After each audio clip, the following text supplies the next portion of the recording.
him del ta nghe lung xếp tia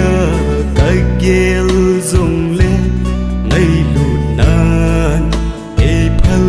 gì bôi del mon cây lung nhìn cả ta na cùng khô sốt ta nắng nè bôi ta lung xếp đàn vang na hen ai xem thu milim ane ge